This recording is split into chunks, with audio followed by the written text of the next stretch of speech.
Baby found a German Shepherd trapped under a broken chair. What happened next left everyone in tears. What you're about to hear will restore your faith in humanity forever. Before we begin, please like this story, share it with someone who needs hope today, and let me know in the comments where you're watching from right now. The morning fog hung thick over Pine Valley like a gray blanket, and 5-year-old Ethan Miller walked alone towards school, his small red backpack bouncing against his shoulders. His mother Grace had already left for her first shift at the hospital, leaving him with the usual instructions to walk straight to school, no detours. But something made him stop that morning, a sound so desperate, so broken, that his little feet froze on the cracked sidewalk. It was whimpering, not the normal sound of a hurt animal, but something deeper, more desperate. The kind of sound that reaches into your chest and squeezes your heart until you can't breathe. "Hello?" Ethan whispered, his voice barely cutting through the fog. The whimpering came again, louder this time, from the old community center that everyone said was haunted. The building stood like a broken tooth against the morning sky, its windows boarded up, yellow tape crossing the entrance like a spider web. Nobody went there anymore, not since the roof collapsed 2 winters ago. But the crying continued, and Ethan couldn't just walk away. His sneakers crunched on broken glass as he approached the building's side entrance, where the tape had come loose and fluttered in the morning breeze.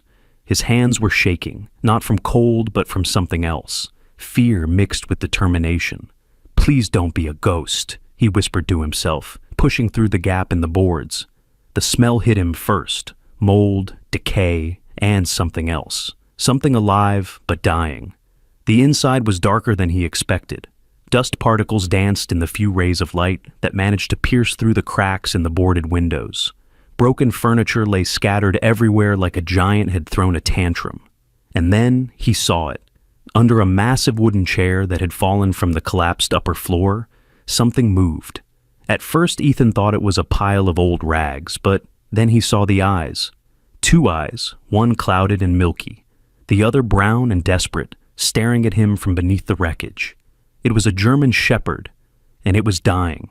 The dog's breathing came in short, painful gasps. Its fur was matted with blood and dirt, ribs showing through patches where the fur had been torn away. The chair had pinned the dog's back legs, and from the awkward angle, Ethan knew something was very wrong. The dog tried to move when it saw him, but only managed a weak whine that sounded like a question. "Oh no, oh no, oh no," Ethan breathed, dropping his backpack and rushing forward. His small hands reached out, then pulled back. His mother had taught him never to touch strange dogs, especially hurt ones. They might bite. But this dog's eyes weren't angry or mean. They were asking for help in the only way they knew how. "It's okay," Ethan said, his voice stronger now. "I'm going to help you." He reached out again, slower this time, letting the dog smell his hand. The German Shepherd's nose was dry and hot, but it gave his fingers the gentlest lick, as if saying thank you for not running away. Ethan tried to lift the chair, but it was like trying to move a mountain. The old wood was solid oak, heavy even before it had absorbed years of rain through the broken roof. He pulled until his face turned red, pushed until his arms shook, but it wouldn't budge. The dog watched him struggle, its tail giving the tiniest wag, as if appreciating the effort even though it wasn't working. "I need help," Ethan said to the dog. "I'll be right back. I promise." The dog's eyes widened with panic as Ethan stood up. It tried to bark, but only managed a weak cough. Its front paws scraped against the floor, trying to follow him. "No, no, stay still," Ethan said, tears now running down his cheeks. "I'm not leaving you. I'm just getting help." He ran outside, his lungs burning from the dust and emotion. The fog was starting to lift, and he could see people beginning their morning routines. Mr. Frank was opening his corner store, keys jangling as he unlocked the metal gate. Ethan ran to him, words tumbling out of his mouth so fast they barely made sense. "Mr. Frank, there's a dog. He's trapped, under a chair, in the old building. Please help." Mr. Frank looked down at Ethan with annoyance. "What are you doing in that death trap?" "You could have been killed. Get to school before I call your mother." "But the dog?" "Probably rabid if it's in there. Stay away from it." Mr. Frank turned his back, pulling up the metal gate with a screech that made Ethan flinch. Ethan ran to the next person he saw, Mrs. Dorothy from 2 blocks over. She was walking her tiny poodle, its pink collar glittering in the morning sun. "Mrs. Dorothy, please! There's a dog that needs help." She pulled her poodle closer, as if Ethan himself was dangerous. "In that condemned building? It's probably a stray, full of diseases. Where's your mother? You shouldn't be talking to strangers about strange dogs." "I'm not a stranger. You know me. Please, he's dying." But she was already walking away, muttering about irresponsible parents and dangerous children. Ethan tried 3 more people, a jogger who didn't even stop, a woman on her phone who waved him away, a teenager who laughed and said the dog was probably already dead. Each rejection felt like a knife in his chest. How could people be so cruel? How could they just not care? He ran back to the community center, his backpack bouncing forgotten on his shoulders. The dog was still there, still breathing, but weaker now. Its eyes had been closed, but they opened when Ethan's footsteps echoed through the broken building. "Nobody wants to help," Ethan said, sitting down next to the dog's head. "But I'm not leaving you." He pulled out his water bottle from his backpack, the one his mother filled every morning with cold water from the filter. Carefully, he poured some into his cupped hand and held it near the dog's mouth. The German shepherd's tongue, dry and rough, lapped at the water desperately but gently, careful not to nip Ethan's fingers. "Good boy," Ethan whispered. "See? You're not mean at all." He found his lunch, a peanut butter sandwich, an apple, and cheese crackers. He broke off small pieces of the sandwich, feeding them to the dog one at a time. The dog ate slowly, as if it hadn't seen food in days, maybe weeks. Its tail managed another weak wag. "What's your name?" Ethan asked, stroking the dog's head carefully, avoiding the cuts and bruises. "You need a name. How about Buddy? Because we're buddies now." The dog's eyes seemed to brighten at the word, or maybe it was just Ethan's imagination, but he chose to believe it was real. Ethan tried again to move the chair, pulling at different angles, trying to find leverage like he'd seen his mother do when moving furniture, but his 5-year-old body just wasn't strong enough. In frustration, he began pulling at the smaller pieces of debris around the chair, trying to clear space. A nail caught his palm, tearing the skin. Blood welled up, bright red against his pale skin. "Ow!" he cried out, then immediately covered his mouth, not wanting to scare Buddy. But the dog had seen. With effort that must have caused immense pain, Buddy stretched his neck and gently licked Ethan's wounded hand. The gesture was so tender, so careful, that Ethan started crying again. "You're trying to make me feel better even though you're the one who's hurt," he said through his tears. "That's not fair." Thunder rumbled in the distance. Ethan looked up through a hole in the roof and saw dark clouds gathering. Rain would flood this place. The floor was already warped from previous storms, and Buddy was lying in the lowest spot. If it rained hard, the dog would drown. "No, no, no," Ethan muttered, panic rising in his throat. He pulled off his jacket and tried to create a barrier around Buddy, using pieces of broken furniture and old tarps he found in the corner. It wasn't much, but maybe it would redirect some of the water. That's when he heard the footsteps, heavy boots on broken glass, getting closer. Ethan's heart jumped. Finally, someone had come to help. But when he turned around, the figure in the doorway wasn't what he expected. Marcus Thompson stood there like a mountain against the gray morning light. 68 years old, with shoulders that still remembered their military bearing despite the years.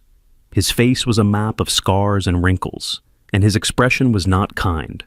"What are you doing in here, boy?" His voice was gravel and rust, like he didn't use it much. "This place is a death trap. Please help." Ethan stood up, his bloody hand extended. "There's a dog trapped. I tried to get help, but nobody... Get out, now." Marcus's tone brooked no argument. "Before this whole place comes down on your head. I'm not leaving Buddy." "Buddy?" Marcus's eyebrows raised slightly. "You named it? He's not an it. He's hurt and scared and nobody cares, and I'm not leaving him to die alone."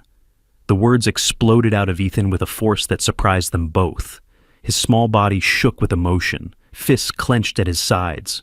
Marcus stood there for a long moment, studying the child. Something in Ethan's fierce loyalty, his absolute refusal to abandon the dog, stirred something long buried in the old man's chest. He'd seen that kind of loyalty before, on battlefields, in foxholes, when men refuse to leave their brothers behind. "Move aside," Marcus said gruffly, walking toward the chair. Ethan's eyes widened. "You'll help?" I said move aside. Marcus knelt beside the chair, his knees protesting with sharp pains he ignored. His hands, still strong despite their age, tested the weight and angle of the chair.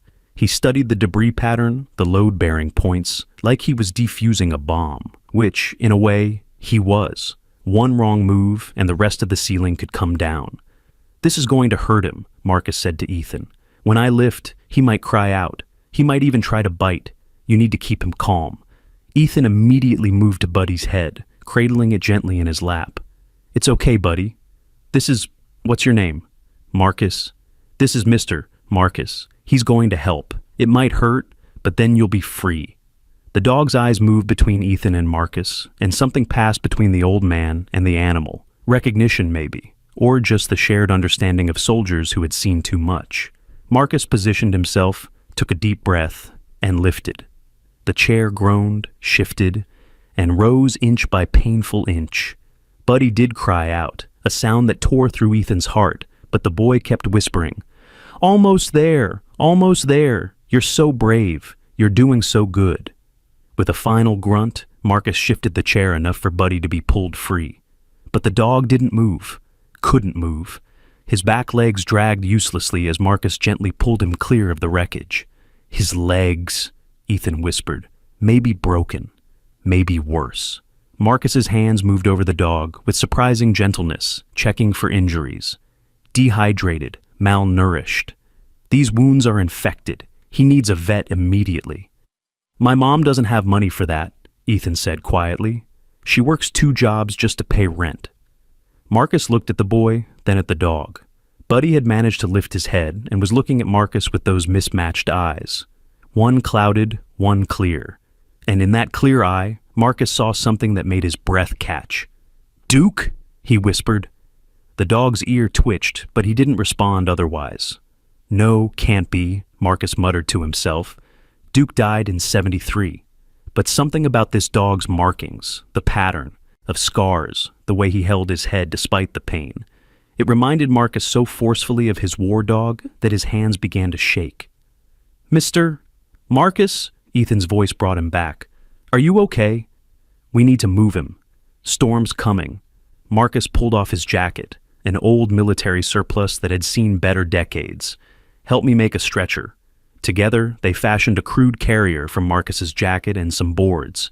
Buddy whimpered as they carefully moved him onto it, but he never showed aggression, never even bared his teeth. His trust in Ethan was absolute. "On 3, Marcus said. 1, 2. They lifted together, Ethan straining with all his might to hold his end. The dog was heavier than he expected, but he wouldn't let go. Wouldn't fail Buddy now. They made it outside just as the first raindrops began to fall. The street was busier now, and people stopped to stare at the odd trio. The grumpy old veteran, the tiny boy with blood on his hands, and the broken dog between them. "Is that the stray from the condemned building?" someone called out. "Should call animal control," another voice added. "Keep walking," Marcus growled at Ethan. "Don't listen to them." But Ethan's face was burning with anger he didn't know he could feel. "Why doesn't anyone care?" he asked Marcus. "Why are people so mean?" Marcus was quiet for a moment, navigating them around a pothole. "Fear," he finally said. "People fear what they don't understand, what looks dangerous, what might cost them something. But Buddy's not dangerous. You know that. I'm starting to see that. But they don't." They reached Ethan's apartment building, a rundown complex that had seen better days. The stairs to the second floor were narrow, and they had to be careful not to drop their precious cargo. By the time they reached the door, both were sweating despite the cool morning. Ethan fumbled for the spare key hidden under the dead plant his mother kept meaning to throw away. The apartment was small but clean, everything in its place because Grace couldn't afford to lose anything in clutter. They laid Buddy on the living room floor, on the rug Ethan's grandmother had made before she died. The dog's breathing was shallow but steady. He looked around the room with curious eyes, as if he'd never been inside a home before. "I need to make some calls," Marcus said. "Vet won't see him without payment up front. Probably need $500 just to start." Ethan's face fell. "That's more than Mom makes in a week."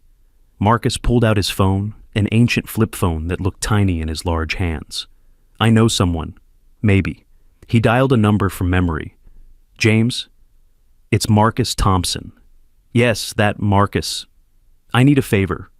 No, not for me. While Marcus talked, Ethan sat with Buddy, carefully cleaning the wounds he could reach with a wet washcloth. The dog watched him work, occasionally licking Ethan's hand as if to say thank you. He says he can see him, Marcus said, closing the phone. But we need to get there now. And it's going to cost. I have $17 in my piggy bank, Ethan offered immediately. Marcus almost smiled. Almost. Keep your money, boy. I've got some saved. Never had much use for it anyway. They were preparing to move Buddy again when the apartment door burst open.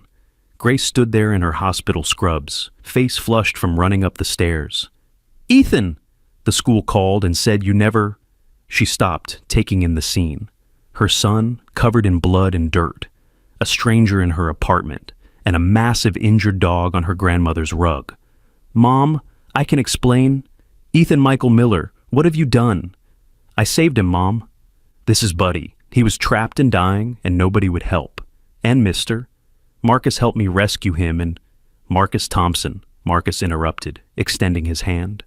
Ma'am, your boy showed more courage this morning than most adults show in a lifetime. Grace didn't take his hand. Her eyes were on the dog, on the blood, on the clear evidence of serious injury. We can't have a dog. We can barely afford food for ourselves. And the building has a no-pet policy. Mrs. Dorothy already complains about everything we do. Mom, please. No, Ethan. I'm sorry, but no. We have to call animal control. They'll kill him, Ethan's voice cracked. He's hurt and old, and they'll say he's not worth saving, and they'll kill him. That's not our problem. How can you say that? Ethan was crying now, really crying. You're a nurse. You save people. Why is Buddy different just because he's a dog? Grace looked at her son, at the passion in his eyes, the determination in his small face. When had he gotten so big? When had he developed such a fierce sense of right and wrong? Even if we wanted to keep him, we can't afford the vet bills. We can't afford the pet deposit. We can't... I'll cover it, Marcus said quietly. Both Grace and Ethan turned to stare at him. The vet bills. The deposit. Food. Whatever he needs. Marcus's voice was gruff, uncomfortable with the offer even as he made it. The boy's right. The dog deserves a chance. Why would you do that? Grace asked suspiciously. You don't even know us. Marcus looked down at Buddy, who was watching the conversation with intelligent eyes. Because once upon a time, I had a dog like this.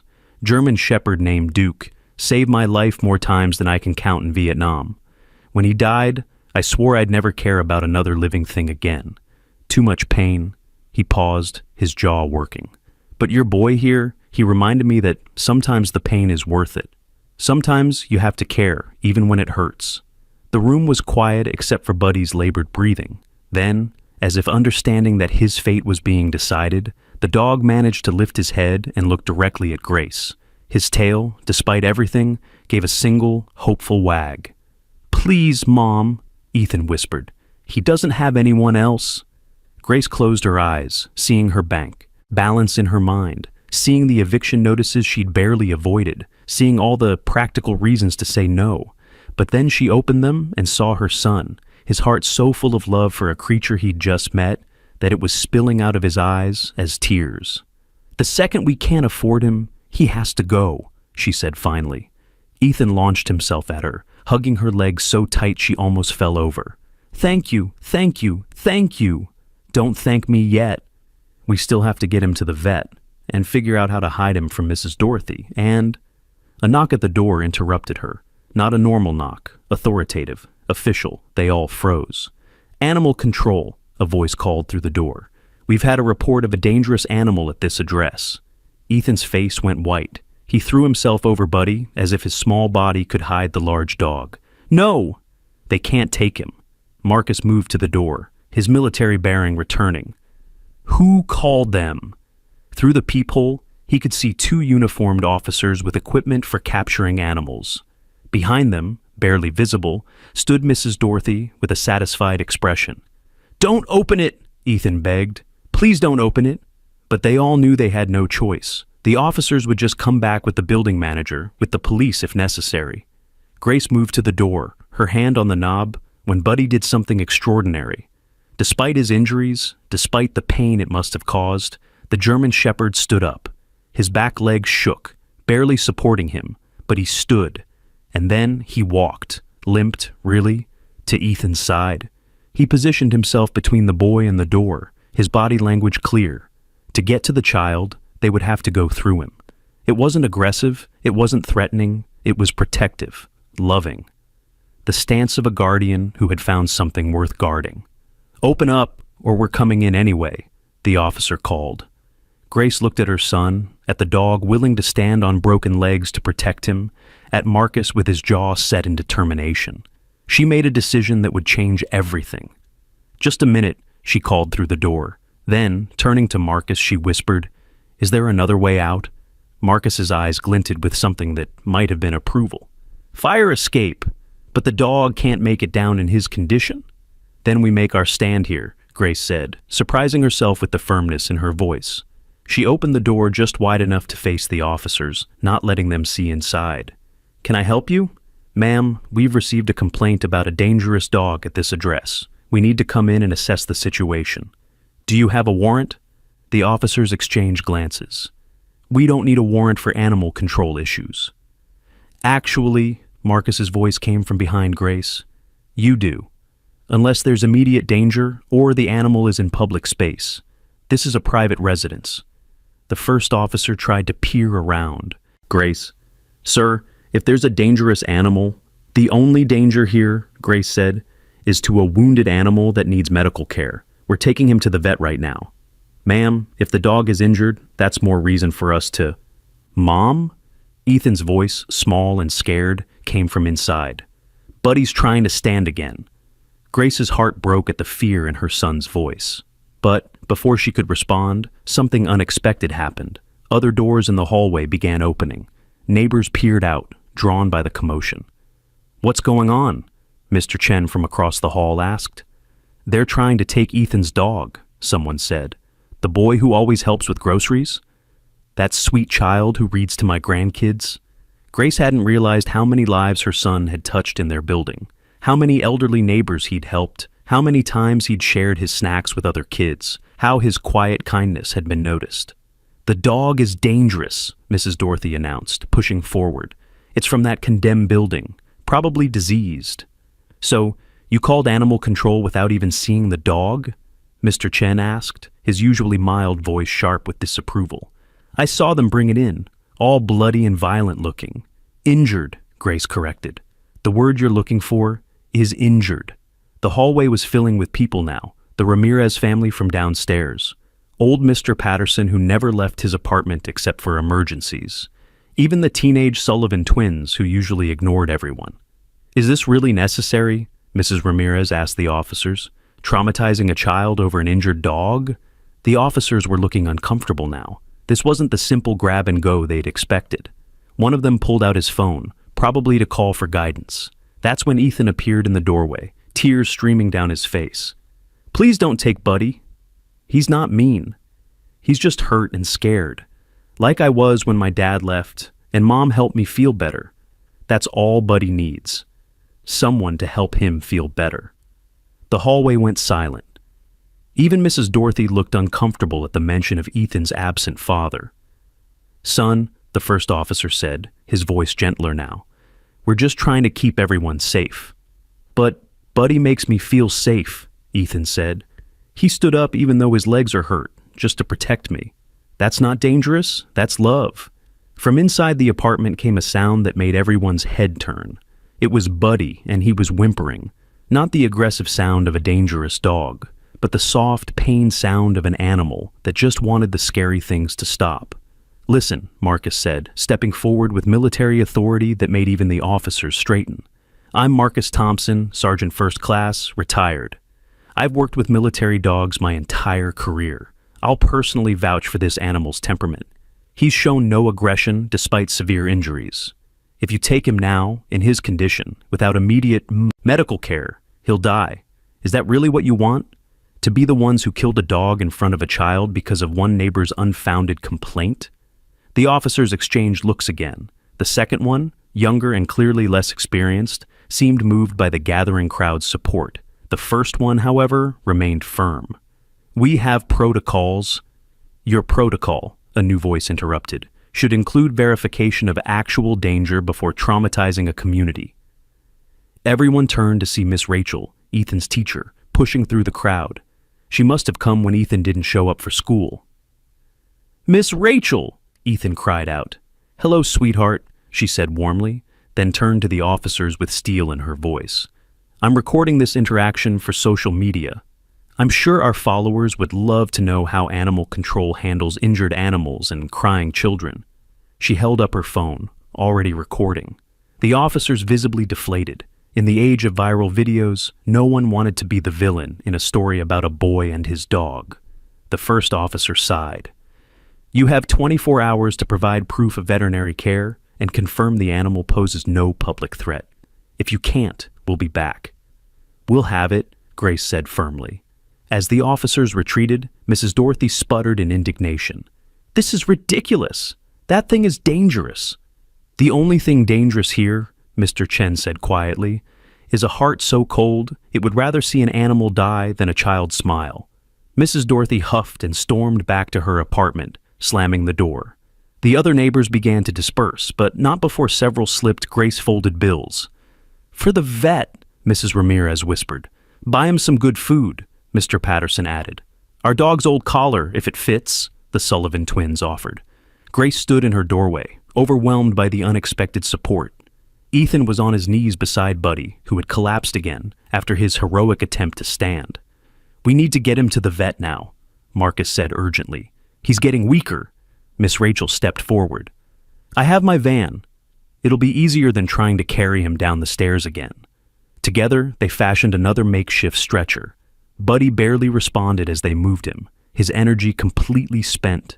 Ethan held his head the entire way, whispering promises about the adventures they'd have once he was better. The vet clinic was a small building squeezed between a dry cleaner and a pizza shop. Dr. James Carter, Marcus's old friend, was waiting at the door. His expression grew grave as he saw Buddy's condition. "Straight to the back," he ordered. The next hour was the longest of Ethan's young life. He sat in the waiting room, his small body curled into Grace's side, while Marcus paced like a caged lion. Miss Rachel had to leave for school, but promised to check in later. "Finally, Doctor." Carter emerged, his expression unreadable. "He's stable," he said, and Ethan let out a breath he didn't know he'd been holding. But there was always a but. His injuries are extensive: broken ribs, fractured hip, severe dehydration, multiple infected wounds. And there's something else. He paused, choosing his words carefully. "This dog has old injuries, scars that suggest he's been through trauma before. But here's the strange thing. He also shows signs of professional training, advanced training." Marcus leaned forward. "What kind of training?" "Military or police, I'd guess. His muscle memory, even injured, shows conditioning. And I found something else." Dr. Carter held up a small device. "A microchip, but it's damaged. I can only read part of the identification." "What does it say?" Grace asked. "Just a partial number and the letters MWD, Military Working Dog." Marcus's face went pale. "He's a service dog?" "Was. The chip's at least 4 years old, maybe more. Without the full number, I can't trace his unit or handler." Ethan looked up at the adults, confusion clear on his face. "What does that mean?" "It means," Marcus said slowly, "that Buddy here is a hero. A real one. And somehow, he ended up abandoned in that building." "But why?" Ethan asked. "Why would someone leave a hero to die?" It was a question none of them could answer, not yet. But as Ethan was allowed in to see Buddy, now cleaned and bandaged and hooked to an IV, the dog's tail wagged weakly at the sight of him. Whatever his past, his future was clear. He had found his boy. "Hey, Buddy," Ethan whispered, gently stroking the parts of fur that weren't covered in bandages. "You're going to be okay. We're going to figure out your story, and no matter what, you're never going to be alone again." Buddy's response was to lick Ethan's hand, then close his eyes in the first peaceful sleep he'd had in months. But none of them noticed the black SUV parked across from the clinic, or the man inside taking photos with a long-lens camera. None of them knew that Buddy's past was about to catch up with them in ways they couldn't imagine. The next 3 days fell into a routine. Ethan would wake up early, check on Buddy, who was recovering at home now, help change his bandages under Grace's supervision, then reluctantly go to school. The moment classes ended, he'd run home to spend every possible minute with his new friend. Buddy was getting stronger, not quickly, but steadily. He could stand for a few minutes at a time, though walking was still painful. His eyes, especially the clouded one, seemed to track everything with an intelligence that surprised even Marcus, who visited twice a day. "He's analyzing," Marcus said on the fourth morning, watching Buddy's eyes follow a bird outside the window. "See how his ears move independently? He's cataloging sounds, identifying threats versus normal noise. That's advanced training." "But he's so gentle," Grace said, bringing over the antibiotics doctor Carter had prescribed. "Even when I change his bandages and it must hurt terribly, he never even growls." "That's the thing about military dogs," Marcus explained. "They're trained to endure, to push through pain, to protect even when they're injured." He paused, studying Buddy's scars more closely. "But these wounds, some are old, but some are deliberate. Someone hurt him on purpose." Ethan, who was supposed to be getting ready for school, sat down hard beside Buddy. "Who would hurt a hero dog?" "Bad people," Marcus said simply. "The kind who see a valuable animal and think about money instead of honor." That afternoon, while Ethan was at school and Grace at her first job, Marcus sat alone with Buddy. He'd been making calls all morning, reaching out to old military contacts, trying to trace the partial microchip number. The dog watched him with those intelligent eyes, as if understanding every word of the conversations. "Yeah, Tom, I know it's a long shot," Marcus said into his phone, "but this dog is special. I can feel it. The partial starts with MWD7K9. Yeah, I'll hold." While he waited, Marcus noticed Buddy's ears perk up. The dog was staring at the window, body tense. Marcus looked out but saw nothing unusual, just the normal afternoon traffic. But Buddy's reaction bothered him. The dog was trained to identify threats, and something had triggered his alert. "Marcus? You still there?" Tom's voice crackled through the phone. "I might have something. There was a dog with a similar designation that went missing about 2 years ago. Military working dog 7K9-342, named Ranger." Marcus looked at Buddy. "Ranger?" The dog's head snapped toward him, ears fully erect, tail starting to wag, despite the pain it must have caused. "That's him," Marcus breathed. "Tom, what else can you tell me?" "This is where it gets complicated. Ranger was assigned to Staff Sergeant Michael Torres, decorated veteran, multiple tours in Afghanistan. But Torres was killed in action 2 years ago." Marcus's heart sank. "So, Ranger's handler is dead?" "Yeah, but here's the weird part. Ranger was supposed to be retired to Torres's family. His widow and daughter live somewhere in Pennsylvania. But the dog never made it. Official report says he was stolen during transport." "Stolen? By who?" "That's classified, apparently." "But, Marcus, I did some digging. There have been rumors about military contractors stealing trained dogs and selling them to the highest bidder. Private security, drug cartels, even dog fighting rings." Marcus looked at Buddy, Ranger, with new understanding, the scars, the injuries, the fear response to certain sounds. "Jesus Christ, Tom, this dog's been through hell. There's more. The contractor suspected of taking him, a company called Blackstone Securities, run by an ex-colonel named Blake Harrison. Bad news, Marcus? Really bad news. How bad?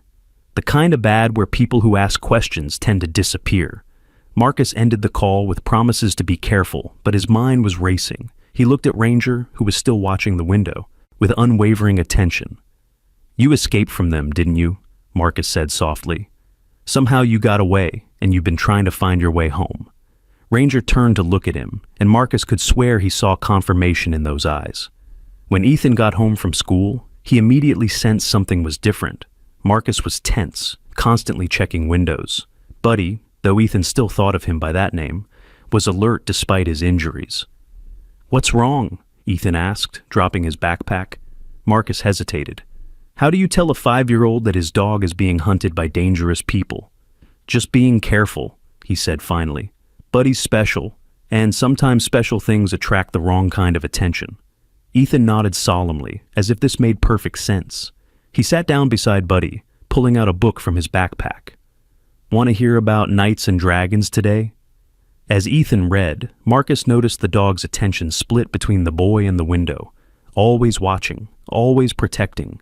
Even injured, even after everything he'd been through, his training and loyalty remained intact.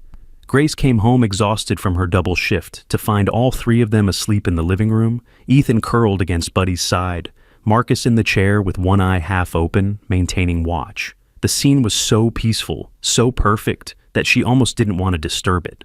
But then she noticed the envelope that had been slipped under the door. Her name was written on it in neat, official-looking handwriting. Inside was a single sheet of paper with a typed message. "The dog you're harboring is stolen military property. Return it to the parking lot behind the old community center at midnight tonight. Come alone. Bring the dog. If you involve the police, your son will never be safe again." Grace's hands shook as she read it again. Then, making a decision that went against every maternal instinct, she quietly woke Marcus, showing him the note while keeping Ethan asleep. Marcus read it, his face darkening with each word. "They found him." "Who found him?" Grace whispered.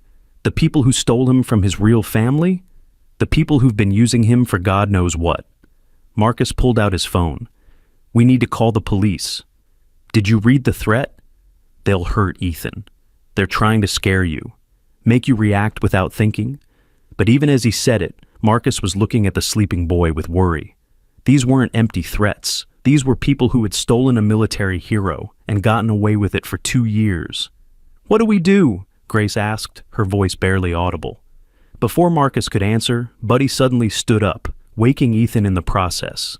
The dog limped to the door, sniffing at the crack underneath, then let out a low growl that raised the hair on everyone's necks. "Someone's out there," Marcus said, moving to the window. In the parking lot below, a black SUV sat with its engine running. "They're watching us." Ethan, still groggy, looked between the adults. "What's happening?" Grace knelt beside her son, trying to keep her voice calm. "Sweetheart, some people want to take Buddy away." "No!" Ethan wrapped his arms around the dog's neck. "He's ours now. We saved him." "I know, baby, but—" "No buts! Buddy chose us. We chose him. That's how family works." The simple truth of his words hit both adults hard. In just a few days, this dog had become family, and you don't give up family without a fight. Marcus made a decision. "Grace, pack a bag. Essentials only. You and Ethan need to leave for a few days." "We're not leaving Buddy," Ethan said firmly. "You won't have to," Marcus said, his mind working through old military strategies. "We're all leaving. Together." "Where will we go?" Grace asked. Marcus thought about it. They needed somewhere safe, somewhere the contractors wouldn't think to look. Then it hit him. "I know exactly where." As they quickly packed, none of them noticed Ethan slipping the note from the coffee table into his pocket. The 5-year-old couldn't read all the words, but he understood enough. Bad people wanted his dog. And in his young mind, a plan began to form. A dangerous plan that would put him right in the path of the very people they were trying to avoid. But that would come later. For now, they moved quickly and quietly, helping Buddy down the stairs and into Marcus's old truck. The black SUV followed them as they left the apartment complex, maintaining distance but clearly tailing them. "They're following us," Grace said, looking in the side mirror. "I know," Marcus said calmly. "Let them. We're not going where they think we're going." He took several turns, doubling back, using techniques he'd learned decades ago. The SUV stayed with them for a while, but Marcus knew these streets better than any outsider could. After 20 minutes of careful maneuvering, they'd lost their tail. "Where are we going?" Ethan asked, still holding Buddy's head in his lap. "Somewhere safe," Marcus said. "An old friend owes me a favor. Has a cabin about an hour from here. Off the grid. No one will find us there." But even as he said it, Marcus knew this was temporary. These people wouldn't give up. Not when there was money involved. And based on what Tom had told him, Ranger was worth a lot of money to the right buyer.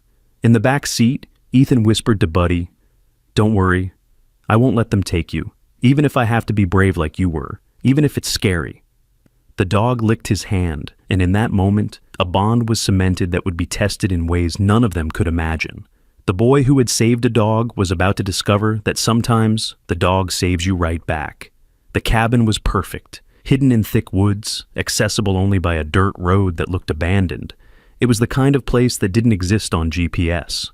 Marcus's friend, who owed him more than a favor from their army days, had left it stocked with supplies and asked no questions. That first night, they sat around an old wood stove, the warmth helping Buddy's stiff joints. Ethan had insisted on sleeping on the floor next to the dog, his small hand resting on Buddy's side to feel his breathing. "Tell me about his real family," Grace said quietly to Marcus after Ethan had fallen asleep. Marcus had spent the evening making more calls, piecing together Ranger's story. Michael Torres was a hero, multiple Bronze Stars, a Silver Star. Ranger was his partner for 3 tours.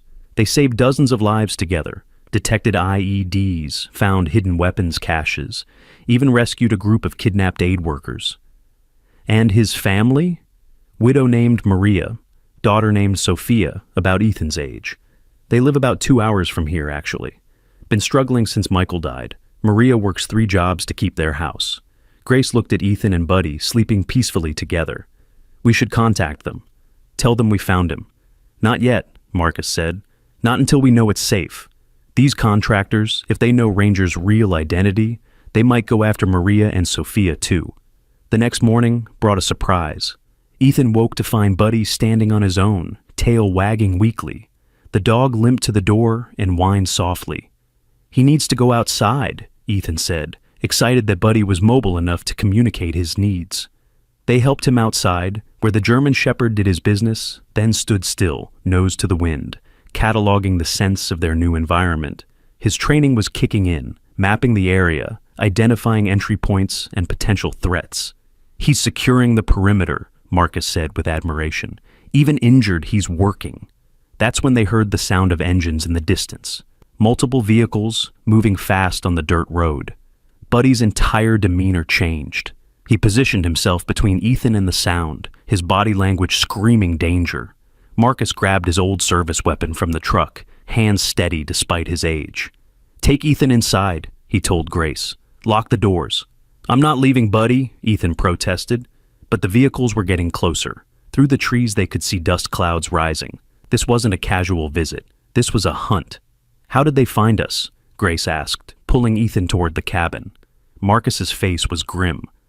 "They must have better resources than I thought." The first SUV came into view, black and menacing, then a second, then a third. They stopped just outside the cabin's clearing, and men in tactical gear began getting out. "Marcus Thompson," a voice called out through a megaphone. "We know you're in there with the dog."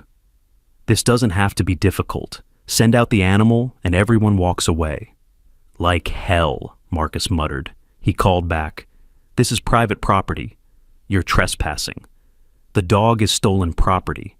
We have legal documents proving ownership." "Forged documents," Marcus replied.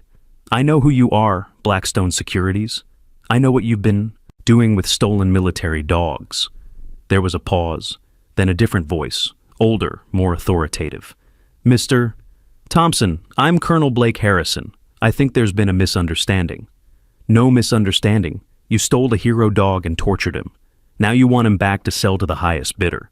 That dog is worth more than you can imagine, not just financially. He has information, training, that could save lives in the right hands, or end them in the wrong ones." Inside the cabin, Ethan was crying silently, holding Buddy tight. The dog, despite his injuries, was trying to comfort the boy while maintaining his protective stance. "Mom, they can't take him," Ethan whispered. "Buddy's family." "You don't give up family." Grace held her son close, her mind racing. They were outnumbered, outgunned. Even if Marcus had called the police, they were too far out for quick response. They needed a miracle. That's when Buddy did something unexpected. He limped to the back window, pawing at it insistently. When Ethan opened it, the dog barked 3 times in a specific pattern, then repeated it. "What's he doing?" Grace asked. Marcus, who had been watching from his position by the front door, suddenly understood. He's calling for backup. That's a military distress signal. But there's no one to hear it way out here. Buddy barked the pattern again, louder this time. Then from somewhere in the forest came an answering bark, then another, and another. What the hell? Marcus muttered. The men outside had heard it too. There was nervous chatter among them. The barking was getting closer, coming from multiple directions. Sir, one of the contractors said nervously, we've got movement in the trees. Multiple heat signatures. Through the window, they could see shapes moving in the forest. Dogs. Lots of them. Some looked like strays, others like farm dogs from nearby properties. They were surrounding the cabin, forming a protective circle. How is this possible? Grace whispered. Marcus shook his head in amazement. Pack mentality. Ranger called for help, and every dog within hearing responded. They recognized him as Alpha, as someone worth protecting. The contractors were getting nervous. Dogs were emerging from the forest, 20, 30, maybe more. All sizes, all breeds, but all focused on the threat to one of their own. Sir, we need to leave, one contractor said urgently. This is getting out of control. Colonel Harrison's voice was angry now. It's just a bunch of strays! But it wasn't. Among the pack were several large dogs that moved with purpose, with training. Marcus recognized the signs. These were other military or police dogs, either retired or escaped, who had heard Rangers call and responded. This is your last chance, Harrison called out. Give us the dog or things get messy. That's when Ethan made his move. Before anyone could stop him, he opened the front door and walked out, Buddy limping beside him, despite Grace's scream of protest. You want Buddy? Ethan called out, his 5-year-old voice carrying across the clearing. You'll have to go through me first. The contractors raised their weapons, but Harrison held up a hand. Even he wouldn't shoot a child, not with potential witnesses. Son, you don't understand what you're dealing with, Harrison said, his voice attempting to be paternal. That dog is dangerous. He's been trained to kill. No, Ethan said firmly. He's been trained to protect. And that's what he's doing now. Protecting me. Protecting all of us from people like you. The pack of dogs had moved closer, forming a semicircle behind Ethan and Buddy. Their message was clear. To get to the boy and his dog, the contractors would have to go through all of them. This is ridiculous, Harrison snarled. But he was calculating odds. His men were trained, armed, but they were also surrounded by potentially rabid dogs in unfamiliar terrain. And if even one of his men fired a weapon, the sound would carry. People would come investigating. That's when they heard the sirens, distant but getting closer. Multiple vehicles from the sound of it. Who called the cops? One contractor asked nervously. Marcus smiled grimly from the doorway. I did. 20 minutes ago, plus state police, FBI, and a few reporters for good measure. Harrison's face contorted with rage. This isn't over. That dog has information we need. The only information Ranger has, Marcus called out, is how to be loyal, brave, and true. Things you wouldn't understand. The contractors were already moving back to their vehicles. They couldn't afford to be there when law enforcement arrived. Too many questions, too much attention. As the SUVs retreated, Ethan knelt beside Buddy, tears streaming down his face. You called for help, and they came. All of them came. The pack of dogs began to disperse as the immediate threat passed, but several stayed, as if making sure Buddy was truly safe. One, a scarred pit bull with knowing eyes, came close enough to touch noses with Buddy before disappearing back into the forest. That was incredibly stupid and incredibly brave, Grace said, running out to grab Ethan, torn between hugging him and shaking him. I learned from Buddy, Ethan said simply. Sometimes you have to stand up to bad people, even when you're scared. The first police car arrived, followed by others. Detective Rodriguez from the state police took their statements while his team processed the scene. The contractors had left evidence, tire tracks, footprints, even some equipment dropped in their hasty retreat. This is bigger than we thought, Rodriguez said after hearing the full story. Military dog theft, private contractors, threats against civilians. The FBI will want this case. As the chaos settled, Marcus made a decision. We need to contact Maria Torres. She deserves to know her husband's partner is alive. The call was emotional. Maria broke down crying when Marcus explained they'd found Ranger. Sophia grabbed the phone, asking a million questions about the dog her father had written about in his letters. "Can we see him?" Sophia asked. "Please?" "Daddy promised Ranger would come home to us." Marcus looked at Ethan, who was sitting with Buddy, both of them exhausted from their ordeal. "How about you come here? I think there's someone Ranger wants you to meet." 2 hours later, a beat-up sedan pulled into the cabin's clearing. Maria Torres stepped out, her face showing the strain of 2 years of grief and struggle. Sophia, 7 years old with her father's dark eyes, clung to her mother's hand. The moment Ranger saw them, his entire body changed. Despite his injuries, he pulled himself up and limped toward them, his tail wagging so hard his whole back end moved. He was crying, actual tears streaming from his eyes as he reached Maria and Sophia. "Ranger!" Sophia cried, dropping to her knees and throwing her arms around him. "Daddy said you'd come home. He promised you'd come home." Maria knelt beside them, her hands shaking as she touched Ranger's face. "Oh, sweet boy!" "What did they do to you?" Ranger licked their faces, his body trembling with emotion.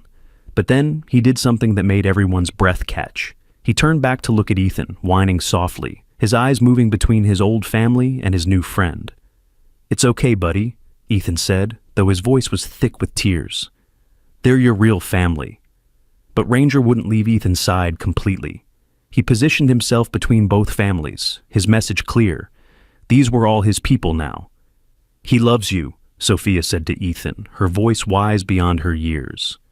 "Daddy wrote that Ranger never forgets someone who shows him kindness." "Your daddy was a hero," Ethan said solemnly. "And so is Ranger." Maria looked at Grace, mother to mother. "You saved him. When everyone else would have walked away, your son saved him." "He saved us too," Grace replied. "Showed us what real courage looks like."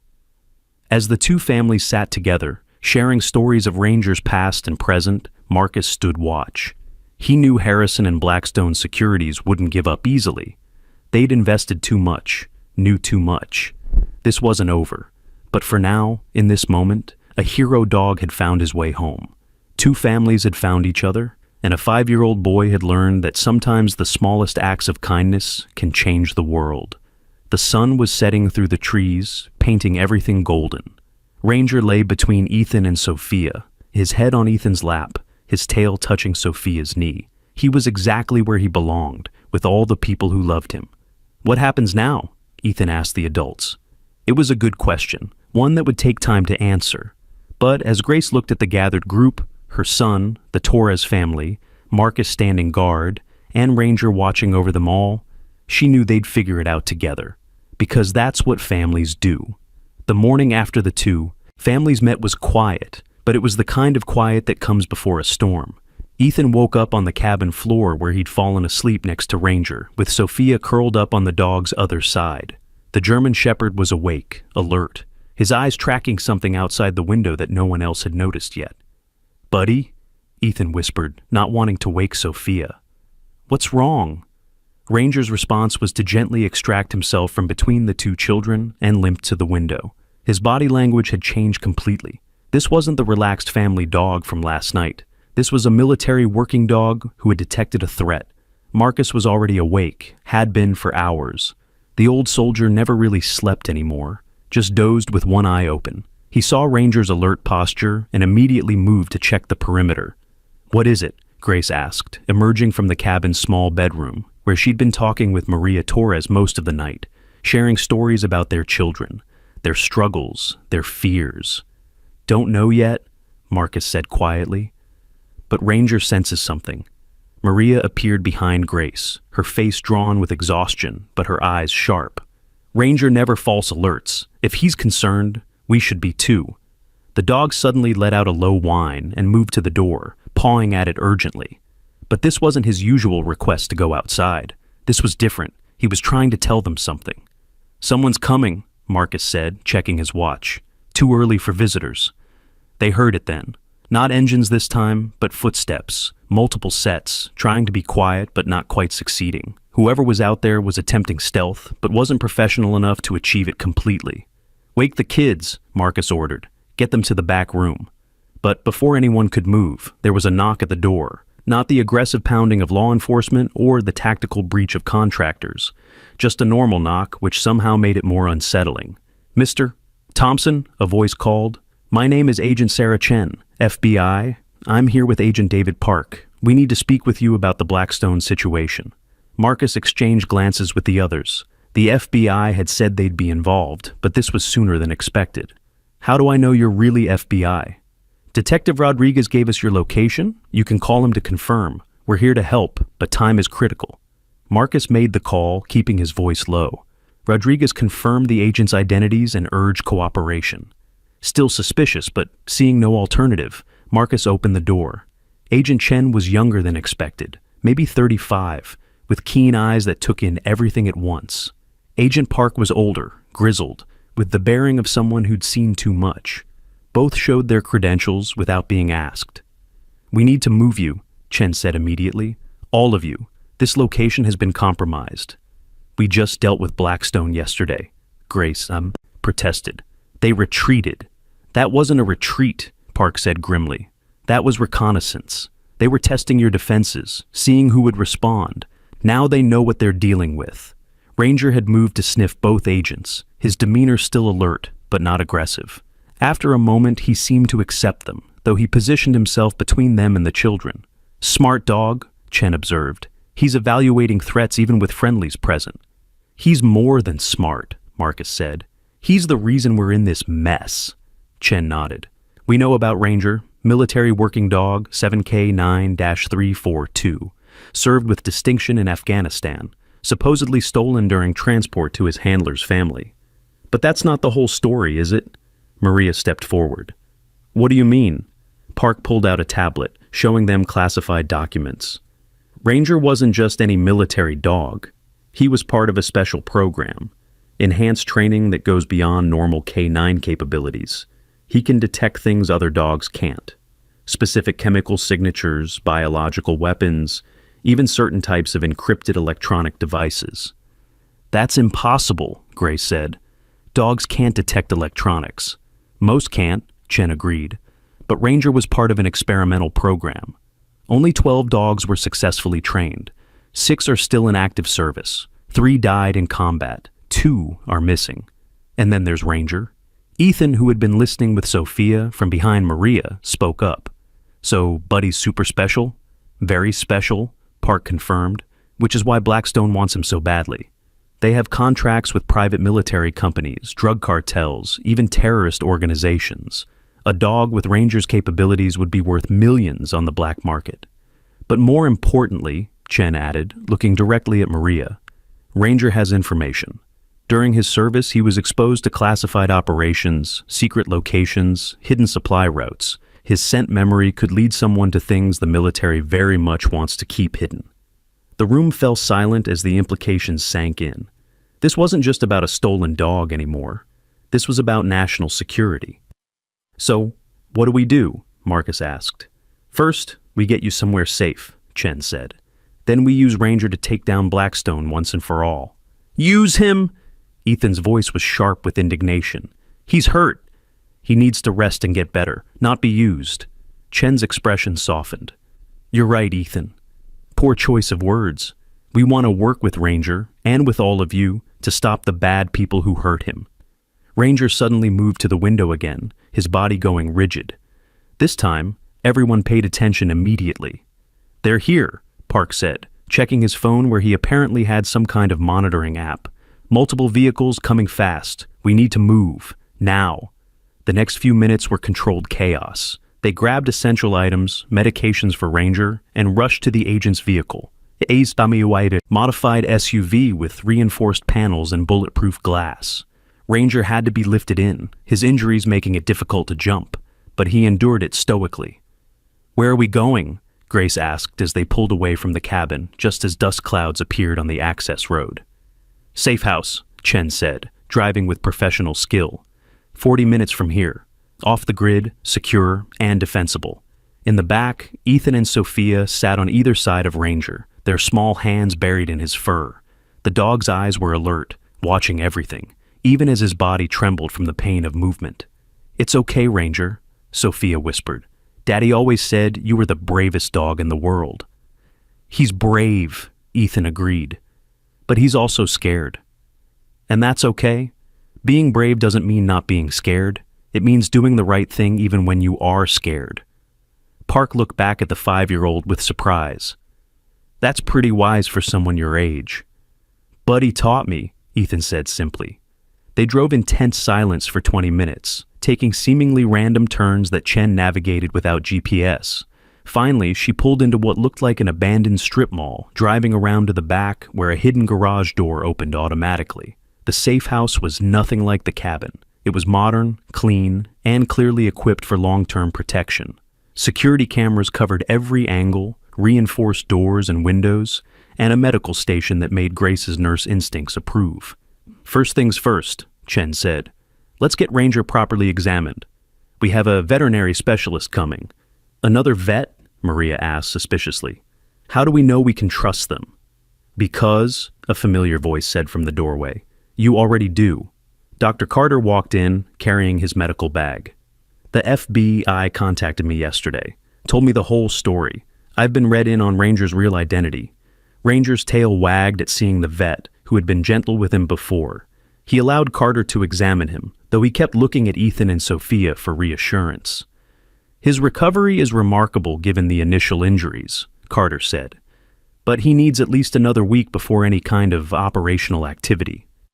We might not have a week, Park said, checking his phone. Blackstone is mobilizing resources. Our intel suggests they're planning something big. What kind of something? Marcus asked. Chen and Park exchanged glances. We think they're going to try to grab all of you. Use you as leverage to get Ranger. Over my dead body, Marcus growled. That's what we're trying to avoid, Chen said dryly. We need to be proactive. Take the fight to them before they can execute their plan. How? Grace asked, pulling Ethan closer. By exposing them, Park said. Blackstone has been operating in the shadows. Government contracts they've manipulated, dogs they've stolen, handlers they've eliminated. We have pieces of evidence, but we need more. And you think Ranger can help? Maria asked. Not just Ranger, Chen said, looking at each of them. All of you. Maria, you have Michael's letters, his records. Marcus, you have military contacts who can verify Ranger's identity. Grace and Ethan, you're living proof of what Ranger means to regular people, not just the military.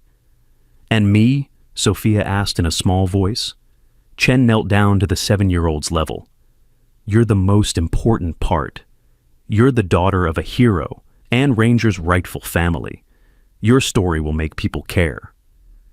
But first, Park added, we need to get you ready for what's coming. Blackstone won't give up easily. They have resources, connections, and they're desperate. Over the next 3 days, the safe house became a strange kind of home.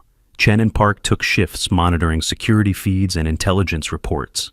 Marcus worked his contacts, gathering information about Blackstone's operations. Maria went through Michael's effects, finding documentation about Ranger's training and capabilities. But the most remarkable thing was watching Ranger with the children. Despite his injuries, he had appointed himself their guardian. He slept between their beds at night, followed them during the day, and even began teaching them through his behaviors. Look, Ethan said on the second day, he's showing us something. Ranger had brought them a small electronic device he'd found hidden in the safe house's garage, a tracking device that had somehow been planted despite the FBI's security sweep. His ability to detect electronics was real, and he was using it to protect them. Good boy, Park said, carefully removing the device. Someone's been busier than we thought. That night, while the adults planned and worried, Ethan and Sophia sat with Ranger in the living room. The dog was lying between them, his breathing steady, but his eyes never fully closing. My daddy wrote about you all the time, Sophia told Ranger, showing him a worn letter. He said you saved his life 13 times. 13? Ethan asked in awe. Sophia nodded. He kept count. Said every time was a debt he could never repay. She looked at Ethan. But you repaid it. You saved Ranger when everyone else walked away. I didn't do it to repay anything, Ethan said. I did it because it was right. Ranger lifted his head and licked both children's faces, making them giggle despite the serious situation. For a moment, They were just kids with a dog, not pawns in a dangerous game. But that peace was shattered the next morning when Chen's phone rang at dawn. Her face went pale as she listened. "What is it?" Marcus demanded.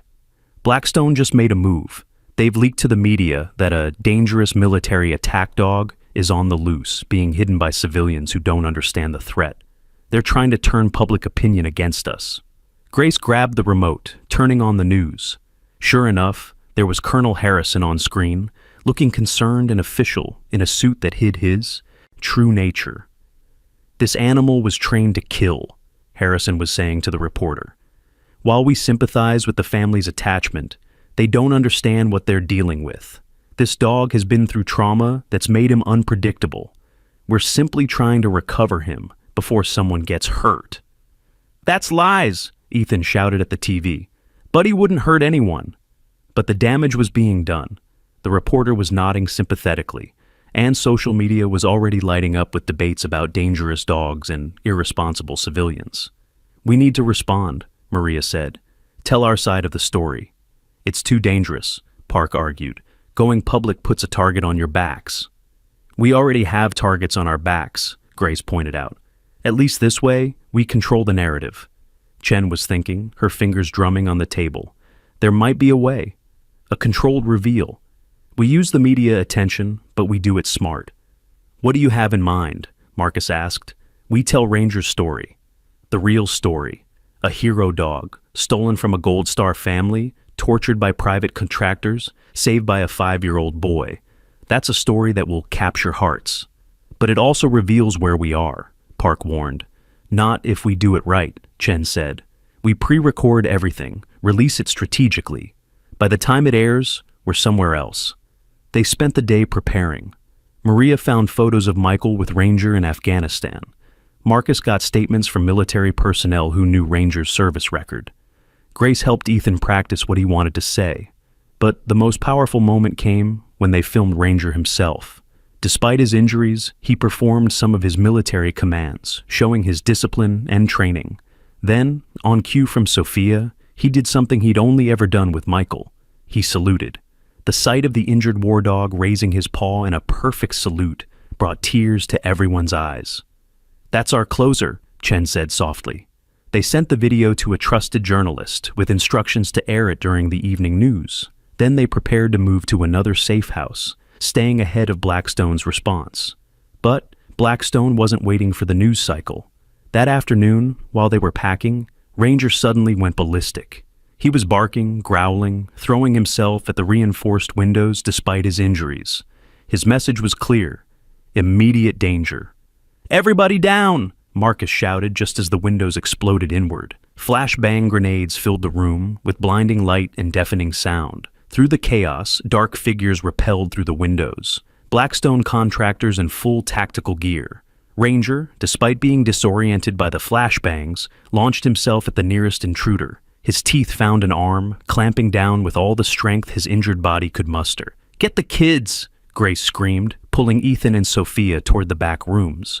Marcus had grabbed his weapon and was returning fire, his old training keeping him calm despite the chaos. Chen and Park were engaged with other intruders, their FBI training evident in their coordinated defense. But there were too many of them. "Stand down, or we start shooting civilians." Harrison's voice boomed through the smoke. Everyone froze. Harrison himself stepped through the ruined window, weapon trained on Maria. "Call off the dog, or the Gold Star widow gets a reunion with her husband." "Ranger, aus!" Maria commanded through tears, using the German command Michael had taught her.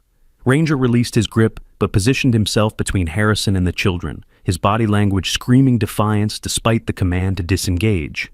"Smart dog," Harrison said mockingly. "Too smart to waste on sentiment. You're coming with us, Ranger. Time to put that training to profitable use." "You'll have to kill us all first," Marcus said, his weapon still raised. "If necessary," Harrison replied coldly, "though dead civilians are messy, bad for business." That's when Ethan did something that shocked everyone. He stepped out from behind his mother, walking slowly toward Harrison. "Ethan, no!" Grace screamed, but the 5-year-old kept walking, his small face set with determination. "You're a bully," he said to Harrison, "and my mom taught me how to deal with bullies." Harrison actually laughed. And how's that, little boy? You stand up to them.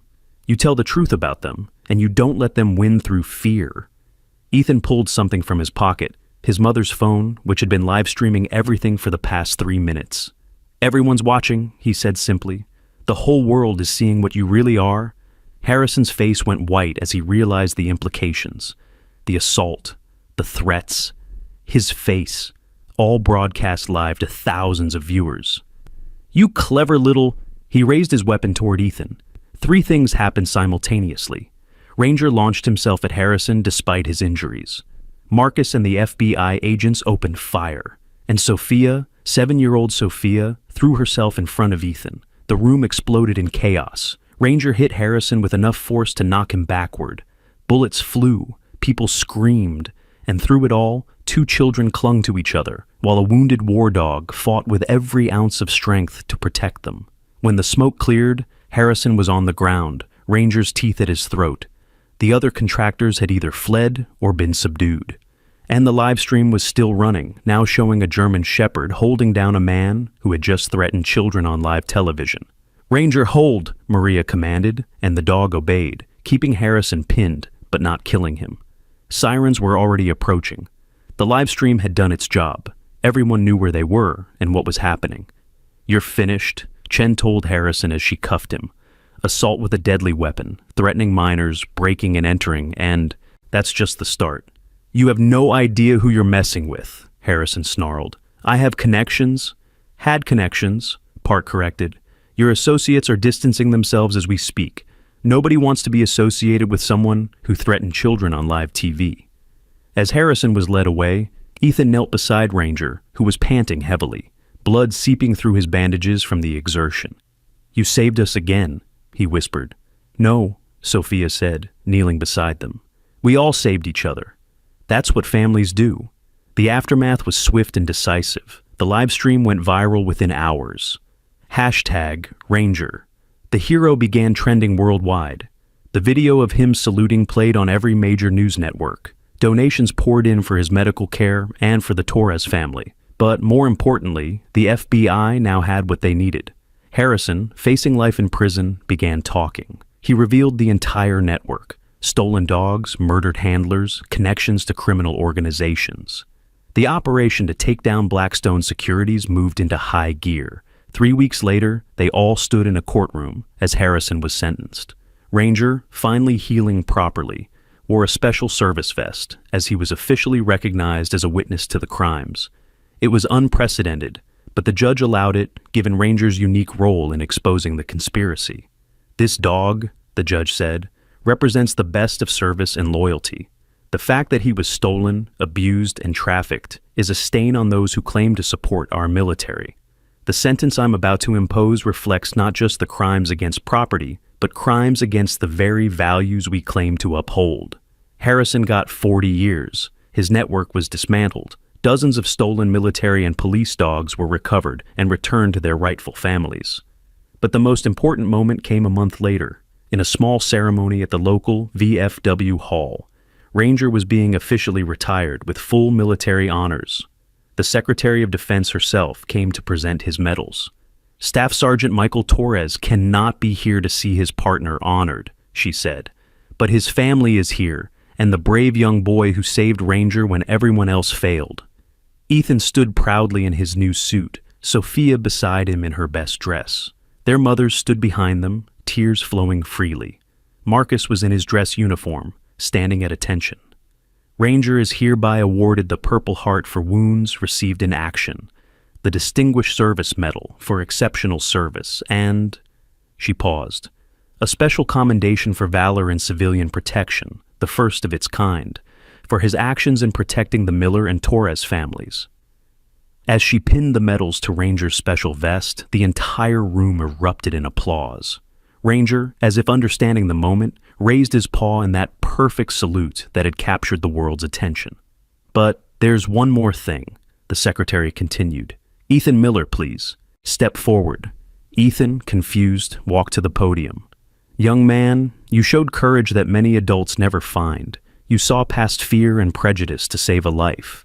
The president has asked me to present you with the Citizens Medal for exemplary service." Ethan's eyes went wide as a medal was pinned to his jacket. "But I just helped a dog," he said quietly. "No," the secretary said, loud enough for everyone to hear. "You reminded us all that compassion is the highest form of courage." The ceremony ended with a surprise. Dozens of veterans had come, many with their own service dogs. They formed an honor guard as Ranger, Ethan, and Sophia walked through. Each dog barked once as Ranger passed, a salute from warrior to warrior. 6 months passed. The two families had found houses next to each other, supported by the fund that had been established in Ranger's name. The dog spent his days moving between the two homes, no longer having to choose between his families. His injuries had healed, though he would always limp slightly. His clouded eye had been treated, and while not perfect, he could see from it again. But the biggest change was in his spirit.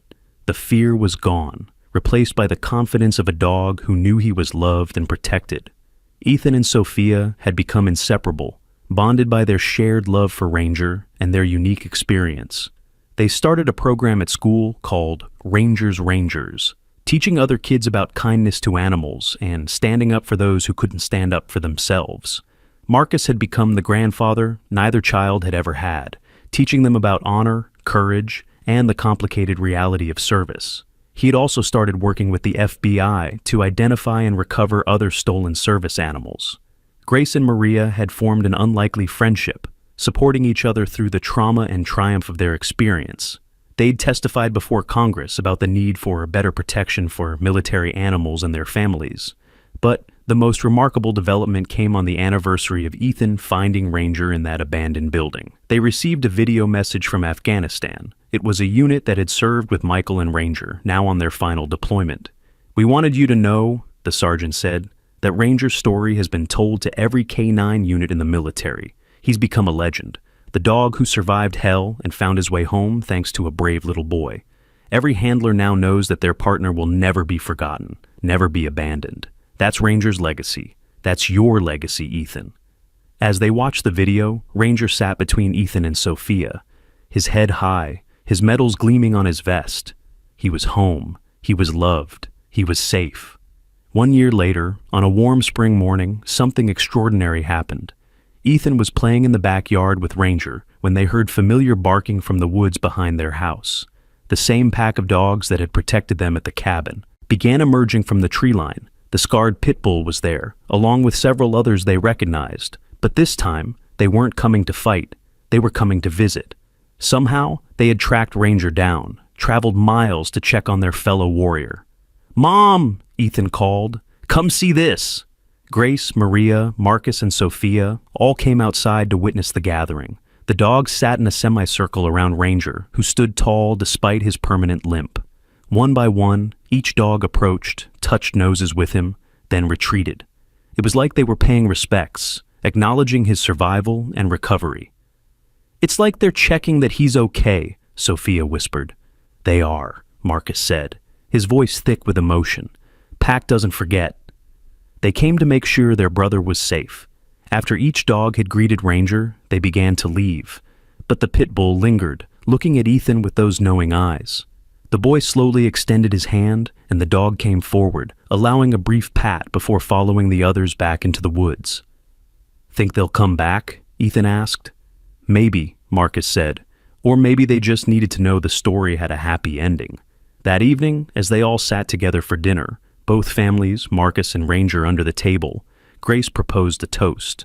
"To Ranger," she said, raising her glass of lemonade, "who taught us that heroes come in all forms."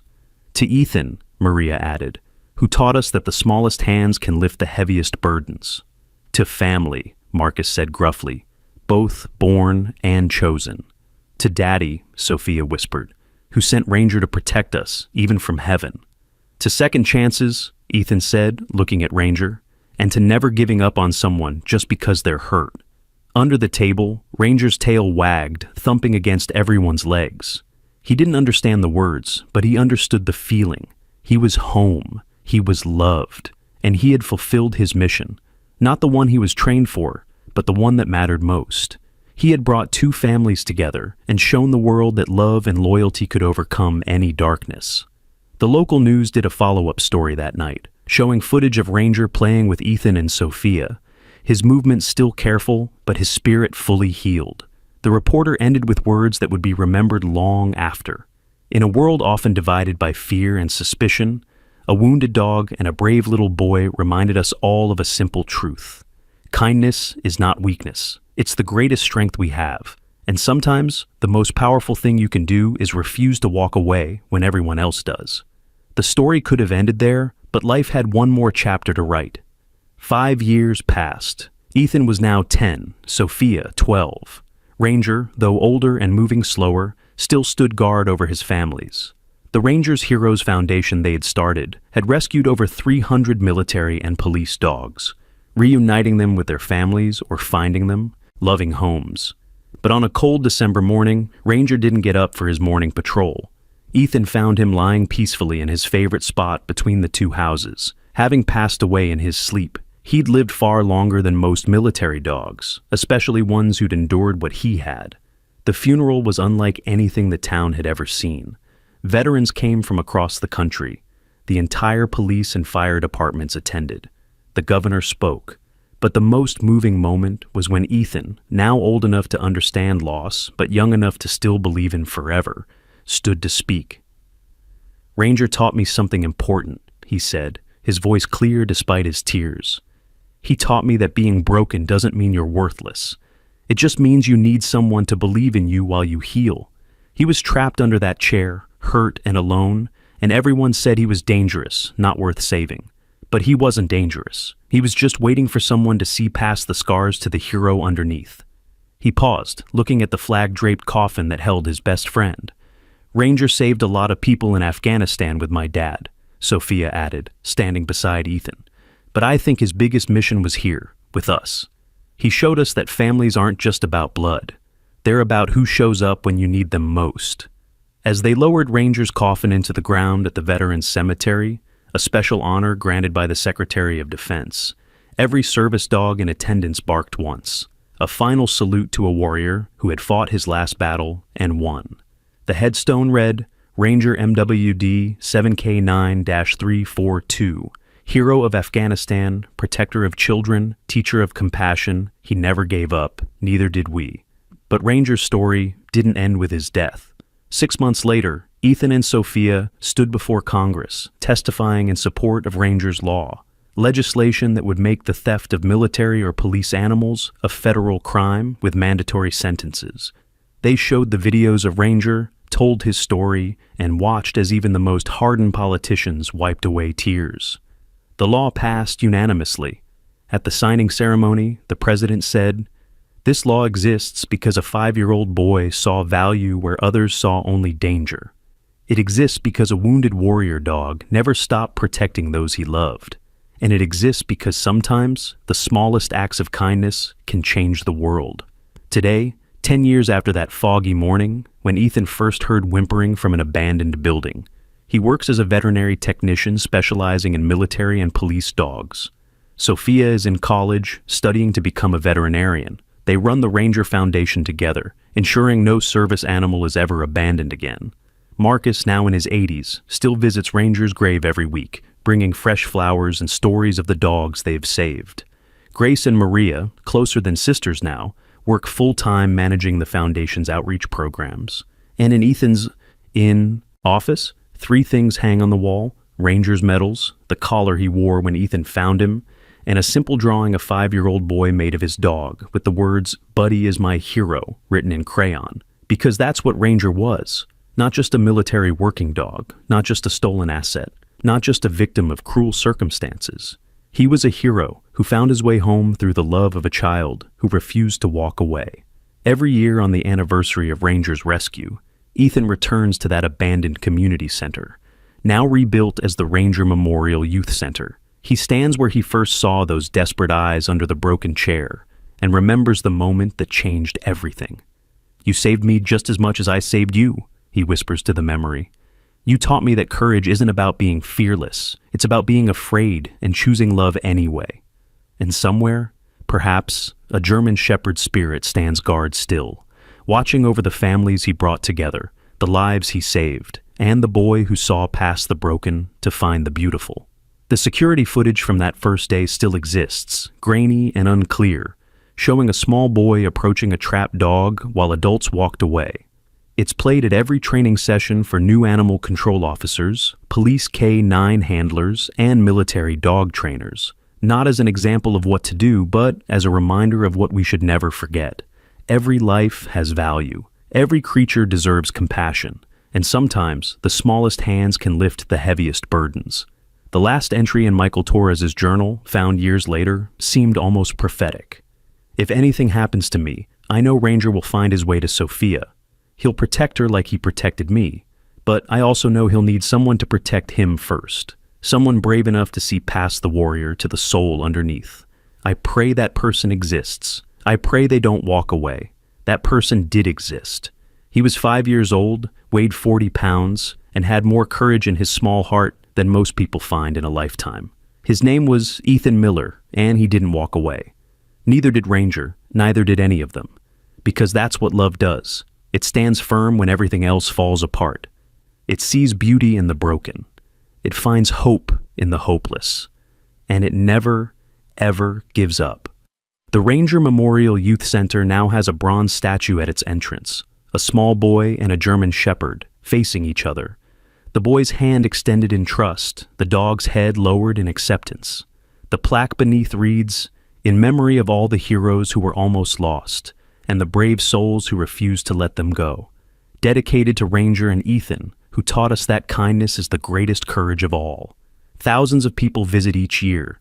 They bring their children, their dogs, their stories of rescue and redemption. They touch the statue for luck, take pictures, and leave with something they didn't have before. Hope that one person, even a small child, can make a difference. Because if a 5-year-old boy could save a hero dog, if a wounded animal could bring two families together, if love could triumph over greed and cruelty, then anything is possible. The community center's walls are covered with photos now. Hundreds of rescued animals with their families, all inspired by Ranger's story. Each photo has a small caption telling their tale, but they all end the same way. Saved because someone didn't walk away. In the end, that's Ranger's true legacy. Not the medals or the honors or even the law that bears his name. It's the simple, powerful idea that every life matters, that compassion is strength, and that sometimes the most important thing you can do is refuse to give up on someone who's given up on themselves. Ethan, now 21, still tells the story to anyone who will listen, not for fame or recognition, but because he knows that somewhere out there, another scared child might find the courage to help. Another wounded soul might find hope. Another family might discover that love comes in many forms, sometimes with 4 legs and a wagging tail. What happened that day wasn't special because it was unique, he says. It was special because it was possible. Any one of those adults could have helped. Any one of them could have been the hero, but they walked away. Don't be someone who walks away. Be someone who stays, who helps, who believes that broken doesn't mean worthless. The last video of Ranger, taken just days before he passed, shows him lying in the sun between the 2 houses. Ethan on one side, Sophia on the other, both reading to him from their school books. His eyes are closed, his breathing peaceful, his tail occasionally thumping when one of the children scratches behind his ears. It's a simple scene, unremarkable except for those who know the journey it took to get there. A dog who was tortured and abandoned, children who had lost or never known their fathers, families brought together by tragedy, but bonded by love. This is what victory looks like. Not grand gestures or dramatic rescues, but quiet moments of peace earned through courage, loyalty, and the absolute refusal to give up on each other. Ranger's last act of service wasn't performed in a war zone or during a police operation. It was teaching a 5-year-old boy that everyone deserves to be saved and then spending his remaining years proving that love is the most powerful force in the universe. The boy learned the lesson well. He's saved hundreds of dogs since then, each one a tribute to the German shepherd who changed his life. But more than that, he's saved something in the people who hear the story. The belief that they too can make a difference, that they too can be someone's hero, that they too can refuse to walk away. Because in the end, that's all heroism really is. Seeing someone in need and choosing to help, even when it's hard, even when everyone else says it's not your problem, even when you're just a small child, facing a problem bigger than yourself. Ranger knew this. He lived it every day of his service. And in his final years, he taught it to 2 children who will carry his legacy forward for the rest of their lives. The abandoned community center where it all began is now filled with laughter, learning, and hope. Dogs are trained there, children learn compassion, veterans find peace. And in the corner where Ranger was once trapped, a garden grows, beautiful flowers rising from broken ground, proof that with enough love and care, anything can bloom again. This is Ranger's story. This is Ethan's story. This is a story about all of us, and the choices we make when faced with suffering, we could ignore. Choose to see, choose to care, choose to act. Don't walk away, never walk away, because you might just save a hero, and in saving them, you might just save yourself. If this story touched your heart, if it made you cry, if it reminded you of the power of compassion, please like and share it with someone who needs to hear it today. Subscribe to our channel for more incredible true stories of courage, hope, and the unbreakable bonds between humans and animals. And comment below. Where are you watching from? And what would you have done if you found Ranger that day? Have you ever refused to walk away when everyone else did? Share your story of rescue and redemption. Together, we can create a world where no hero is left behind, where every creature is valued, and where the smallest acts of kindness truly do change everything. Remember, you don't have to be big to be brave. You just have to care enough to try, like Ethan, like Ranger, like all the heroes who refuse to give up on each other.